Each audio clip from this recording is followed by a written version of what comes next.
Good morning class. आज हम पढ़ेंगे मेंटल हेल्थ नर्सिंग के अंदर टॉपिक है OCD। तो सबसे पहले है OCD का फुल फॉर्म क्या होता है। तो उसका फुल फॉर्म है ऑब्सेसिव कंपल्सिव डिसऑर्डर। OCD का फुल फॉर्म क्या है? Obsessive compulsive disorder. ये किस प्रकार का डिसऑर्डर है? तो उसमें आएगा एंजाइटी डिसऑर्डर। ये किस टाइप का डिसऑर्डर है? तो है एंजाइटी डिसऑर्डर। अगर आपसे एग्जाम में ऐसा भी पूछ लिया जाए, इसको दूसरे कौन से नाम से पहचाना जाता है? तो ऑल्सो नोन एज OCN। इसका मतलब क्या होगा? Obsessive compulsive, N stands for neurosis. Okay. अब इसमें आता है दो प्रकार के डिसऑर्डर्स देखने को मिलते हैं हमें। OCD को अगर हम डिवाइड करते हैं तो OC ऑब्सेसिव एंड कंपल्सिव। तो एक है ऑब्सेसिव, दूसरा है कंपल्सिव। अगर कोई जानता है तो ऑब्सेशन का मीनिंग क्या होता है और कंपल्सिव का मीनिंग क्या होता है। तो पहले हम देखेंगे ऑब्सेसिव का मीनिंग। ऑब्सेसिव मीनिंग होता है कि रिपीटेशन। किसका रिपीटेशन करता है patient? The repetition of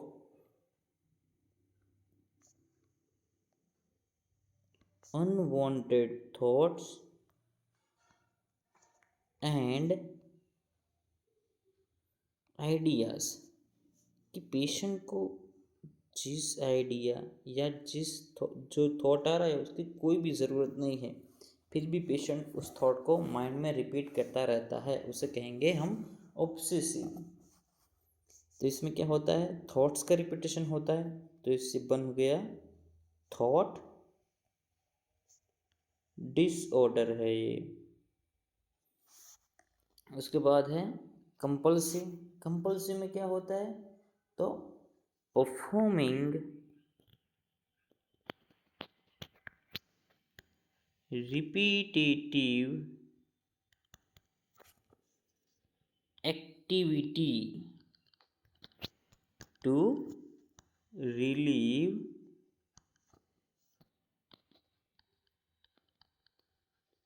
anxiety.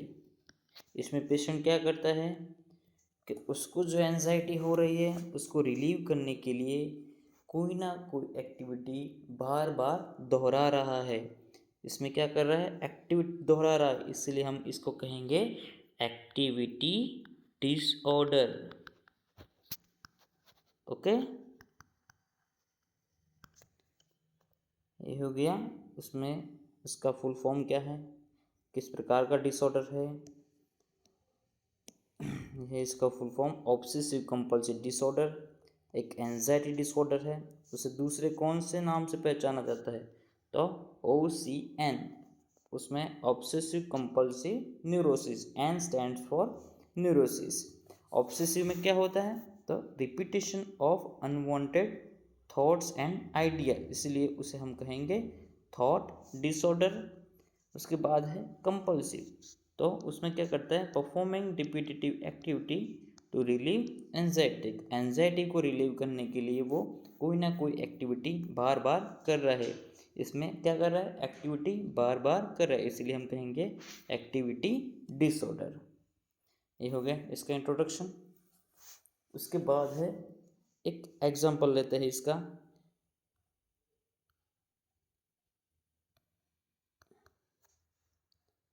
एक हम दोनों का एग्जांपल लेंगे कि उसमें एक ऑब्सेसिव और कंपल्शन दोनों ऐड हो जाएंगे। तो एग्जांपल है कि checking mobile phone again and again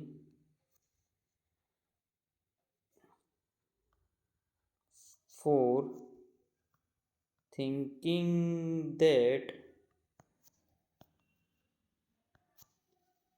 someone is sending message। तो इसमें क्या हो गया, पहला है checking mobile phone again and again, ये क्या हो गया, रिपीटेटिव एक्टिविटी। उसके बाद है thinking that someone is sending message, उसका मतलब क्या हो गया, ऑब्सेसिव, उसको बार बार वो नीड नहीं है फिर भी वो थॉट आ रहा है, उसे हम कहेंगे ऑब्सेसिव। ये हो गया एग्जाम्पल ओसीडी का। उसके बाद है कि ये कौन से एज ग्रुप में देखने को मिलता है हमें, तो इसका एज ग्रुप है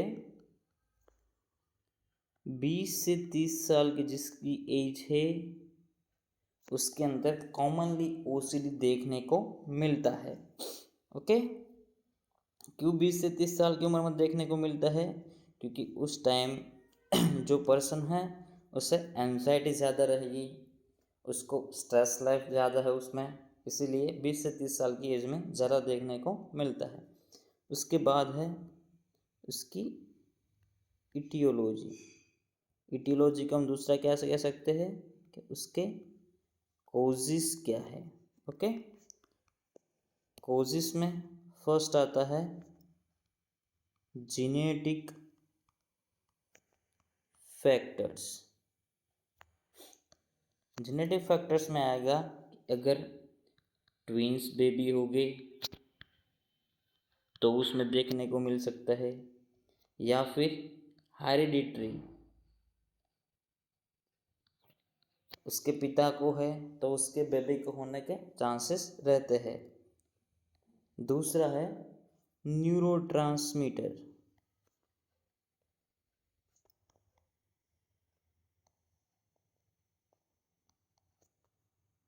इसमें क्या होगा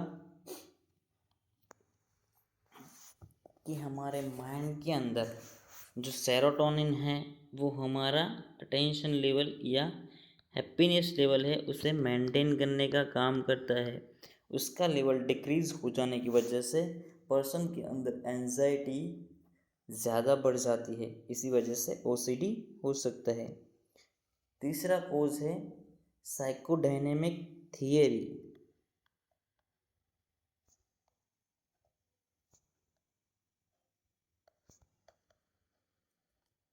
साइकोडायनेमिक थियरी में क्या आएगा कि फियर ऑफ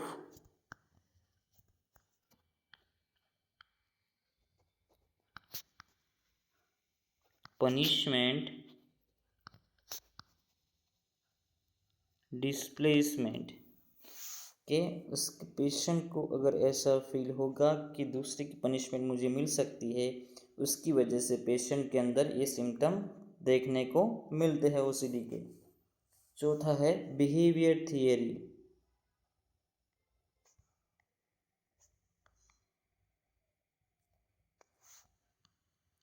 उसके अंदर क्या होगा,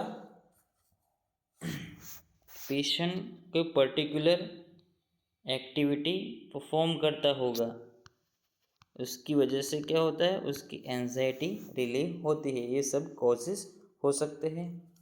हमने देखा कॉजेस में कौन कौन से है। पहला है जेनेटिक फैक्टर, अगर ट्विंस बेबी होगी तो, या फिर हेरिडिटरी ओसीडी ट्रांसमिटर है। उसके बाद है न्यूरोट्रांसमीटर, जो सेरोटोनिन लेवल है जो हमारा हैप्पीनेस मेंटेन लेवल करता है, उसका लेवल डिक्रीज हो जाने की वजह से ओसीडी हो सकता है। उसके बाद है साइकोडायनेमिक थियरी कि फियर ऑफ पनिशमेंट डिस्प्लेसमेंट, किसी की पनिशमेंट मुझे मिलेगी उसकी वजह से वो एक्टिविटी परफॉर्म करता रहता है। उसके बाद है बिहेवियर थियरी, कोई पर्सन की स्पेसिफिक मेंटालिटी ऐसी हो गई है कि मुझे ये सब करना ही पड़ेगा तभी मेरी एंजाइटी रिलीव होएगी। ओके, ये हमने देखा उसकी इटियोलॉजी। उसके बाद हम देखेंगे क्लिनिकल फीचर्स। क्लिनिकल फीचर्स को हम दूसरे कौन से नाम से पहचानते हैं? साइन और सिम्टम्स। ओके,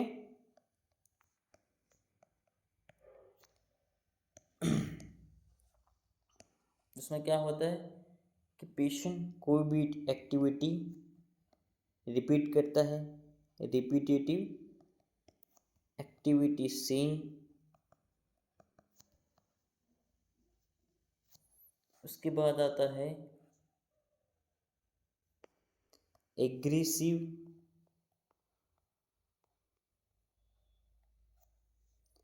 पेशेंट एग्रेसिव देखने को हमें मिल सकता है। उसके बाद आता है obsessional thought,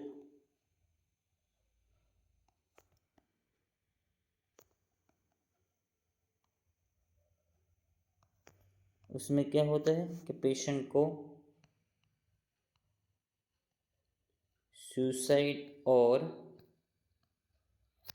love related thoughts आएंगे।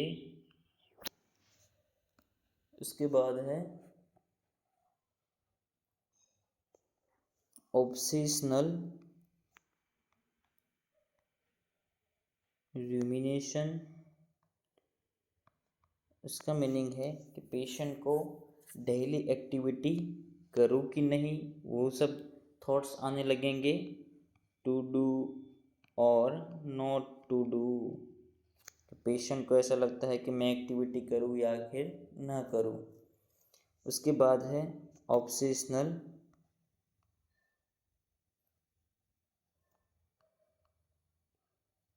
डाउट्स क्रिएट हो गए।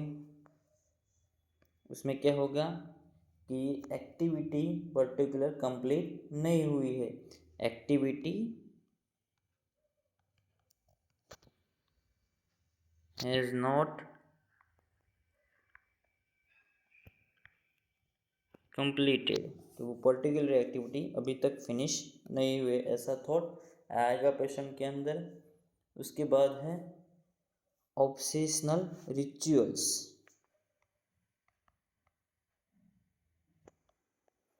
कोई भी वो डेली लाइफ एक्टिविटी कर रहा है पेशेंट, उसको बार बार दोहराएगा। उसे उसका एग्जांपल हम ले सकते हैं हैंड वॉशिंग। पेशेंट एक बार हैंड वॉशिंग की है, फिर भी बार बार हैंड वॉशिंग करने जाएगा, उसे कहते हैं हम ऑब्सेशनल रिचुअल्स। ओके, ये हो गए इसके साइन और सिम्टम्स और क्लिनिकल फीचर्स। अब हम देखेंगे उसमें डायग्नोसिस, कि अगर हमें ओसीडी के सिम्टम्स देखने को मिलते हैं तो हम कौन कौन से डायग्नोसिस करेंगे। तो उसमें आता है पहला फिजिकल एग्जामिनेशन, दूसरा है एमएसई और एमएमएसई मिनी मेंटल और mental status examination, CT scan और एमआरआई हम टेस्ट कराएंगे पेशेंट का। ओके, ये सब हो गए उसके डायग्नोसिस। उसके बाद हम देखेंगे उसकी ट्रीटमेंट, के ऐसा अगर पेशेंट हमको देखने को मिलता है तो उसके हम क्या ट्रीटमेंट देंगे। उसमें आएगा फर्स्ट एंटी एंजाइटी ड्रग। क्यों देगी एंटी एंजाइटी ड्रग? क्योंकि इसमें पेशेंट को एंजाइटी डिसऑर्डर देखने को मिलता है। एंटी एंजाइटी ड्रग कौन सी है? बेंजोडाइजेपाइन। बेंजोडाइजेपाइन हम ड्रग प्रोवाइड करेंगे पेशेंट को। दूसरा है एंटी डिप्रेसेंट।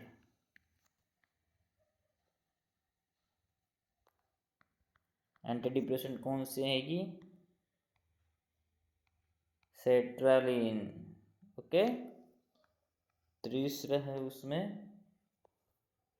अगर रेयर केसेस, अगर सीवियर कंडीशन है तो उसको हम ECT भी प्रोवाइड करेंगे। ओके,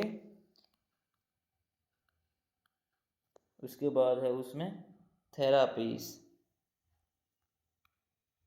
कौन कौन सी थेरापीज इसमें प्रोवाइड करेंगे हम पेशेंट को? उसमें आएगा बिहेवियर थेरापी, उसके बाद है ग्रुप थेरापी, उसके बाद फैमिली थेरापी, उसके बाद रिलैक्सेशन थेरापी। ओके, ये सब थेरापी हम प्रोवाइड करेंगे और उसको एडवाइस करेंगे थॉट स्टॉपेज के बारे में। तो मैक्सिमम ट्राई करें उसे जो थॉट आ रहा है उसे स्टॉप करने के लिए। ओके, आज हमने देखा कि ओसीडी का फुल फॉर्म क्या होता है, वो किस प्रकार का डिसऑर्डर है, उसे दूसरे कौन से नाम से जाना जाता है, उसमें कौन कौन से डिसऑर्डर देखने को मिलते हैं, एग्जाम्पल, एज ग्रुप कौन सा है, aetiology, clinical features, diagnosis and treatment. Okay, यहाँ पर ख़त्म होता है हमारा ओसीडी टॉपिक। Thank you.